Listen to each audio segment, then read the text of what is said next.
Welcome to the Butterfly Effect. I'm Chris Horner. This is stage 2 of Volta Catalunya 2024. Today's stage 2 of 7 stages in this week of racing of Volta Catalunya. And if you tuned in for the Butterfly Effect on yesterday's sprint finish, we saw Tadej Pogačar get second, and you saw me all grumpy about their team tactics because their team completely blew up and left Tadej Pogačar solo for the finish. Afterwards, in his comments, he said, Tadej Pogačar that is, said he just hesitated and that's why he lost the stage. That's true, possibly. Possibly if he went a little bit sooner, he wins. But for sure he wins if he has teammates that drive it into the finish all the way.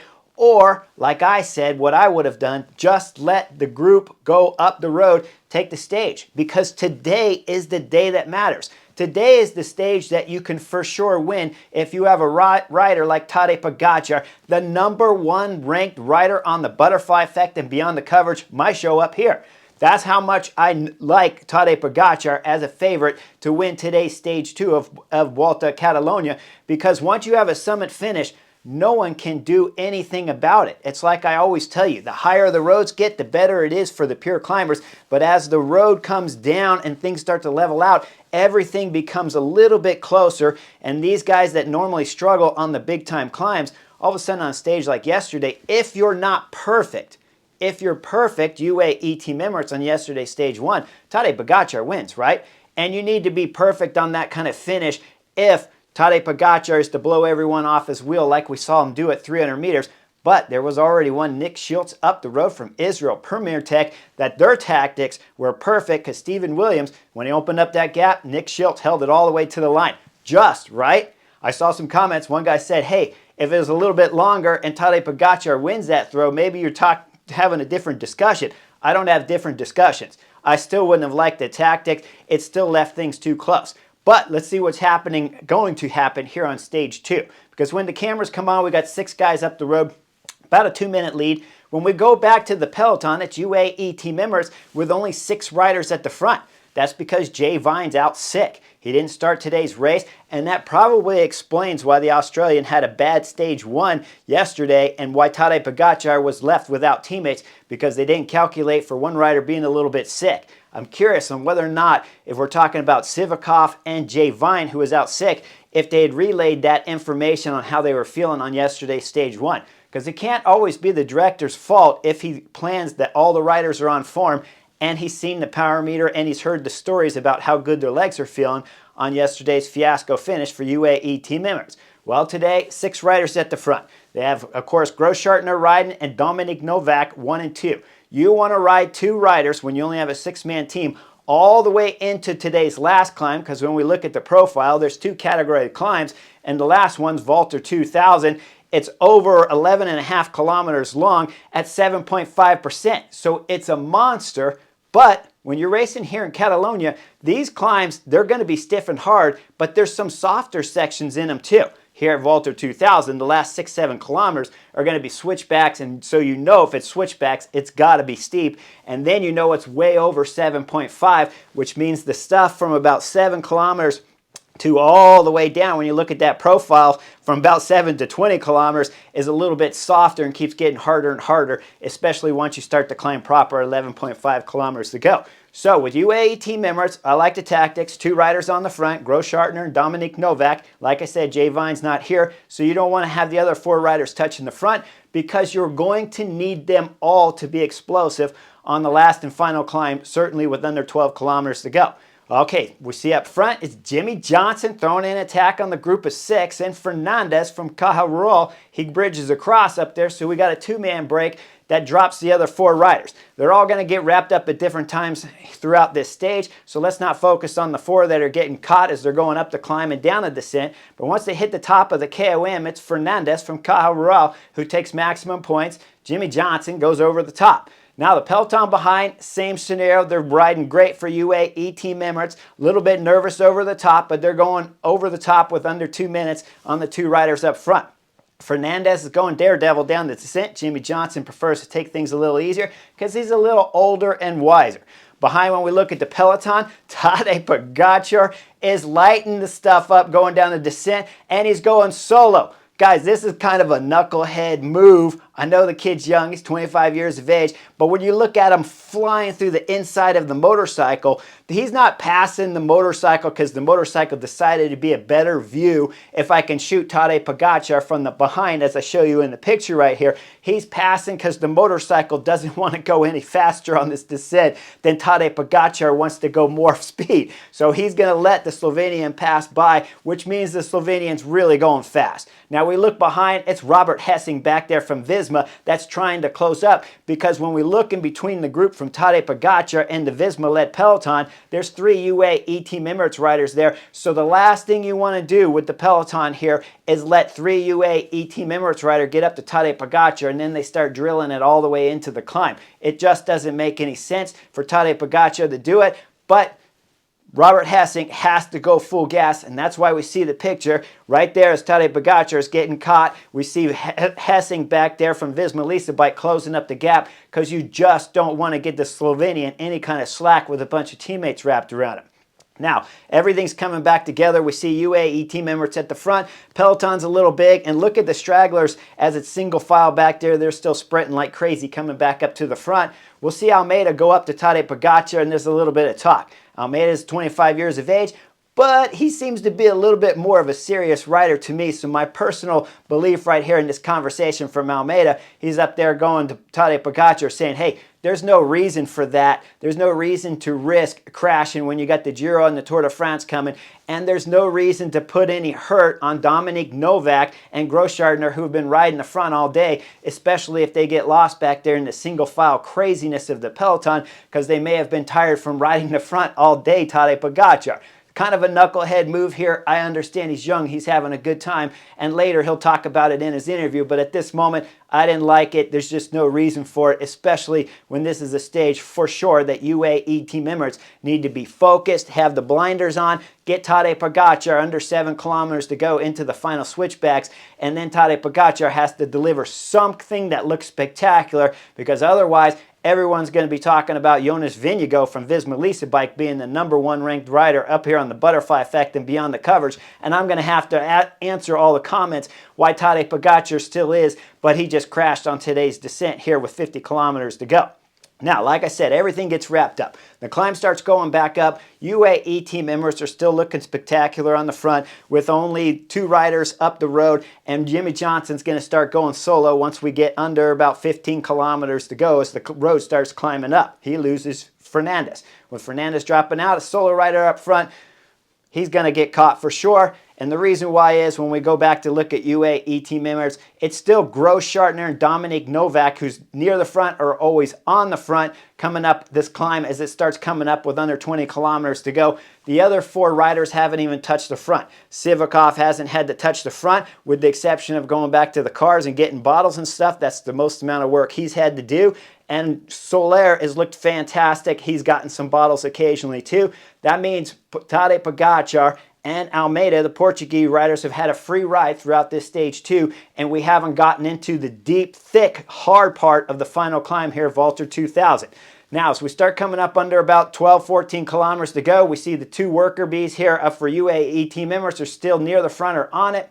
And then once we get into the climb proper, Jimmy Johnson's got about 1 minute and 10-second lead on the peloton behind. And when the camera scans back, we see it's Sivakov on the front with just under 11 kilometers to go. UAE Team Emirates are going into their final plan mode here for Volta 2000 on stage 2 of Catalunya, with Sivakov drilling in at the front. It's 10 kilometers to go, and we see a crash. What happened? Everything I could tell from the very high helicopter angle, EF Education over the lap, the wheel there on the Movistar rider got tied up, pushed hard over onto the Stana rider, and it was a domino effect down the peloton there, causing a bunch of guys to crash. If I back the film up just a little bit more, guys were jetting their vests and jackets off to the side of the road along with the EF Education rider, so maybe they just had a little relaxation in the brain, and the EF rider overlapped with the Movistar rider, and then it caused a huge crash back there in the peloton, but it didn't look like any of the big-time favorites were caught up in this crash. Up front, Sivakov's still going to work because we're under 10 kilometers to go.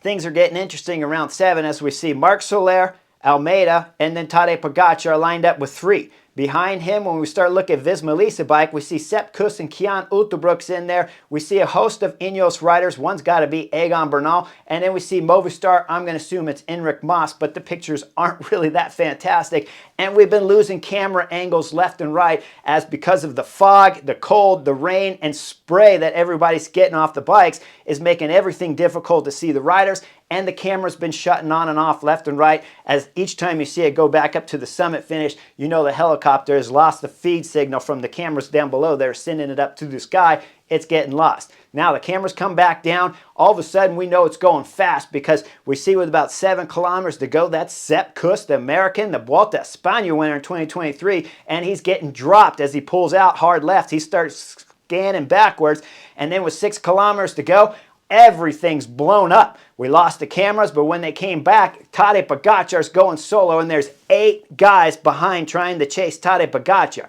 Mikel Landa's there from Pseudo Quickstep. Vlasov is there. Almeida is there for UAE team members. Tadej Pogacar solo up the road. And then Egan Bernal's still there. Kian Utelbrooks has made it for Visma bike, but as I said, Sepp Kuss had started to drop off just before we lost the cameras, so he's out of the picture. We got some other talent in there, though, with FDJ, Lenny Martinez, who's going to throw in some huge attacks here still to come. And then Chris Hoppa. Hoppa's in this move of 8. Now we start seeing Hopper as things slow up. Harper throws in the first attack, and once Hoppa's going, then it starts to explode. Kian Utelbrooks is going to go off the back with Lawrence Fortunato there from Astana. Those 2 riders will drop out. That'll leave us 6 in front, but everybody's attacking each other left and right with Tadej Pogacar going solo up the road. Now Lenny Martinez puts in a huge attack, and Landis following it too. We look behind. Chris Harper's in the split group there. He's got Egan Bernal and Almeida sitting on his wheel, and Vlasov's made it up into the front group of 2 up there to make 3. We got 3 chasing 3. Harper's doing a fabulous job of holding this front group of 3, who's all working well together. Vlasov's taking pull. Lenny Martinez is taking pull, and Landa's not missing anything. Landa's being massively aggressive here with under 6 kilometers to go, with Harper back there doing the bulk of the work, trying to pull Egan Bernal with Almeida stuck on the wheel. You know Almeida's not going to do any work, but how is Egan Bernal feeling after yesterday's stage 1 crash where he went down with 400 meters to go? Well, right now he's holding on to Hoppa's wheel, but he'll do a big acceleration and he'll bridge up to bring the 6 guys all back together again. Now Lenny Martinez throws in attack. That gets brought back. And then we start getting under 3 kilometers to go. The camera finally gets back up and finds Tadej Pogacar. I don't know what happened up here to Jimmy Johnson, but he's been caught and he's out of the picture. And Tadej Pogacar's going solo. We go back to the group. Mikel Landis throwing in attacks left and right. Each time, Lenny Martinez is trying to follow it, and we see Vlasov struggling to make something happen and stay in his front group. As it all comes back together, we're under 2.5 kilometers to go. Landis throwing in another attack. He throws in a huge attack under 2.5 kilometers to go, something closer to 2.2. And with the attack of Landa from Pseudo Quickstep, Vlasov is trying to bridge up to him. He bridges up, and we got a 2-man guys up there trying to do damage control to Tadej Pogacar, who's going to win this stage 2 for sure. It's just a matter about how much time. With Landa back there pulling and Vlasov sitting on his wheel, you see Lenny Martinez, FDJ, the French rider, is trying to get himself back up here for a podium finish on stage 2, but he's starting to get gapped and can't close up there to the 2 leaders up front. That's being led by Mikel Landa, who's not waiting for Vlasov to come through, because every time you look at Vlasov, the face picture there Vlasov's putting out is a picture of pain and suffering at this moment. Now we're coming under 1 kilometer to go. We see Landa still at the front. Vlasov again at the limit. Then the cameras go to Tadej Pogacar. He's going to win stage 2, as I already told you. But what's he look like when he's crossing the line? He sits up with about 50 meters to go, shuts his camera off because he's got time to celebrate, sits up, arms go wide, comes across the line, punches the air. He wins stage 2, and he's going to take the race leader's jersey for UAE team members here at Volta Catalunya after today's stage. But it's an exciting finish back there at the bottom. And Mikel Landa with about 300 meters to go. He knows Vlasov's not going to come through, so he does a big acceleration. Vlasov twisted. His face looks like agony there. 200 meters to go. All of a sudden, we see Landa do one more big acceleration. He's got a gap on Vlasov from that first acceleration. Now he's going all the way to the line.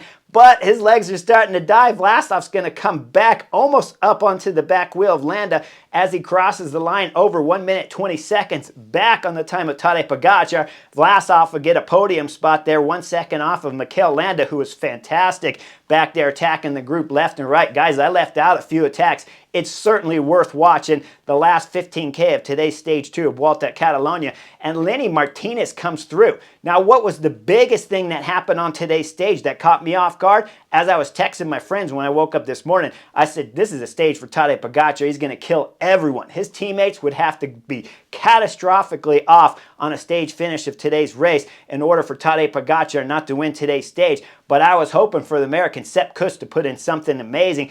And Sepp Kuss, when everyone was crossing the line, he was still back there at about 800 meters to go, and he was losing 30 seconds already at that moment, so he'll cross the line 2 minutes and 35 seconds back from the time of Tadej Pogačar, 11th on the stage. That was the biggest takeout that I saw from today's stage. We saw, of course, UAE team members have problems at Paris-Nice. Now we see Visma Lease bikes turn here on Stage 2 of Volta Catalunya as Sepp Kuss started the drop at 7 kilometers to go. Kian Uldebroek started the drop in that group of 8 next, and then somehow Sepp Kuss passed Kian Uldebroek and lost 2 minutes and 3 seconds on today's stage.